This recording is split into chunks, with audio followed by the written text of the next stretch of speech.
After searching years for boats, we finally decided to make the call and put an offer on this 1989 Irwin 38 MK2 center cockpit sailboat. That is, after jumping in and checking everything out under the waterline, and also setting up a sea trial to make sure the boat can actually do floaty boat things and sail and stuff. And basically just give us a little more time to figure out just how much work we'll need to go into this boat. Yep, looks like a boat to me. All right, roll that intro.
So we're back to seeing the 89 Irwin 38 to actually take it out.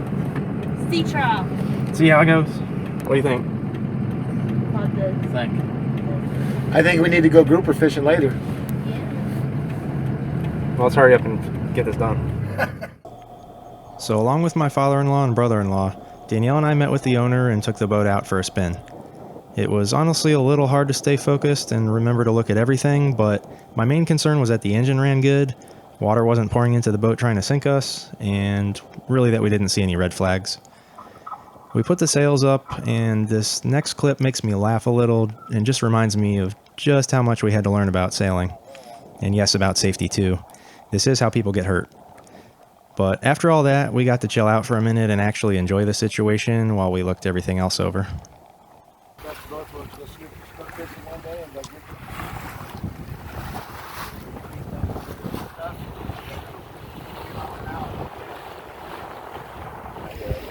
What you think?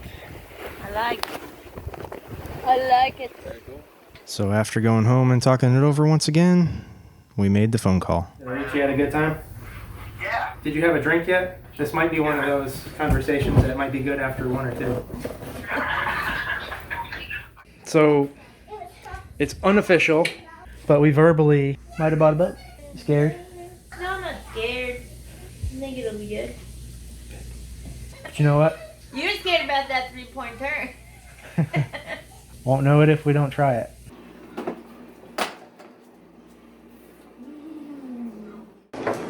We're going to buy a boat. I know that. I think we're gonna go buy a boat. You excited? What? It is August 7th. Thank you, Michaela. 2020. So when we forget what day we bought the boat, there it is. Oh. We'll have to go take a drive and make a purchase, I think. So once again, we're on our way up to Florimar Terrace. This time, I'm actually excited to go. Why? Because it's your boat. It's our Just boat. bought a boat. I want my water. No. We're not gonna be here. First impressions? A baby gecko. Can I drink it? First impressions? A baby gecko. I found a What do you baby think about the boat? Are you excited? Are you excited? Yeah. So this is the first time bringing the girls to see the boat. Our first preliminary checkout of everything. Measuring the port lights that need to be replaced. A couple of them are missing. Going the wrong way. What you think, Mar? Again, this is an Irwin 38 MK2 with a listed length of 40 feet. You can add a couple of feet for the bow railing in the front and about 5 more feet if the dinghy's hanging off the davits in the back. The width or beam is just over 12 feet, and the keel is a wing-style shoal draft design, so we have about 4.5 feet underneath. The center cockpit design gives this boat a pretty big rear cabin with a second head as well. Should be enough to accommodate a family of 5 and a few too many dogs, at least for now. Now, all of the other Irwins we looked at had older Perkins diesel engines, but this one in particular had a Yanmar. So after the fun of checking our new boat out for the first time, the next step was getting all the paperwork in order between transferring U.S. Coast Guard documentation and all the DMV stuff. Right in the middle of COVID. Well, that went pretty smooth. It's a freaking name, bro. We just left the tax collector's office. Got the registration for both the boat and the dinghy. Got the title for the dinghy and Coast Guard documentation's on file. So that was it. She was all ours. Now, before we got the nerve to take her out, we did spend a couple weekends going through every nook and cranny, figuring out all the plumbing and electrical, and putting together some lists of what needed to be worked on and needed to be replaced. Why is my foot getting wet? Hand sanitizer on my foot? That's called foot sanitizer. That was weird. It feels really cold. There were also a few wiring issues I wanted to take care of before we went out. Hey, Maisie. Yeah? Are you helping me? Yeah? Are you filming? Yeah? You're being a big helper today. Redo this connection. At least we'll have a working bilge pump. I guess this is the secondary pump, but still just as important. Can't have one on this thing. I'm talking to myself or whoever might be listening, and then you're gonna help me test it. Okay, Maze? Okay. Alright, so how you're gonna test it is, check it out. Let's see. Let's test the float. Horrible. She made me think I messed up. Let's test the float switch out now. Alright, now it's back to working. Okay. This thing really needed a deep clean, and I probably had hundreds of feet of wiring I wanted to pull out and redo. There was a ton of stuff on this boat that just needed to find its way to the trash.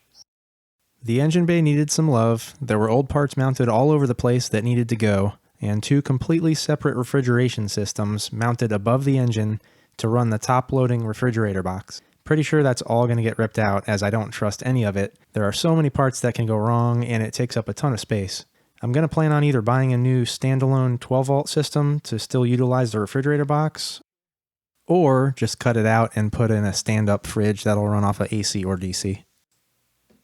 Even though neither of these 2 systems are working, we do have 2 portable Engel fridge freezers that we can bring with us, but the ultimate goal is to get rid of them and have more space.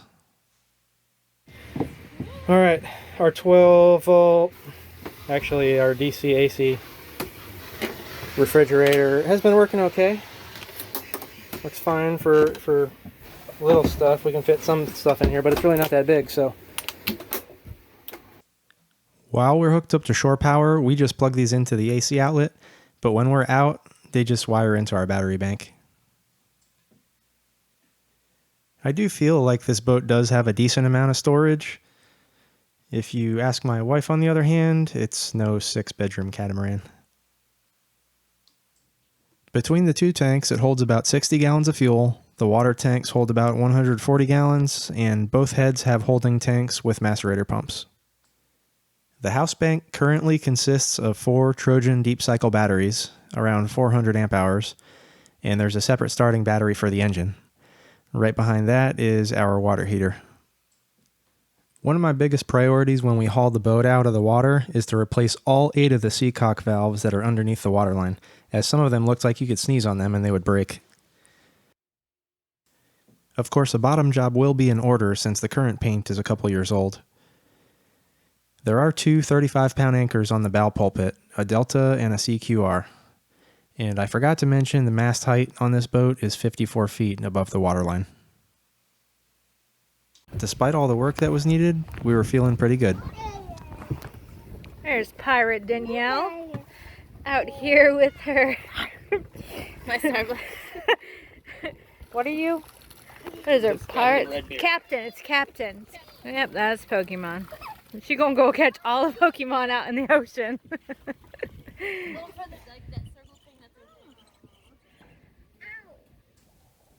Join us next time when we leave the dock for the first time. And then on the way back in, the temp dropped and we tried docking the boat in almost 25-mile-an-hour winds. Yeah, it was fun. I guess we asked for a challenge and we sure got it. If you haven't already, don't forget to like the video, subscribe to the channel, and hit the bell icon to be notified when a new video comes out.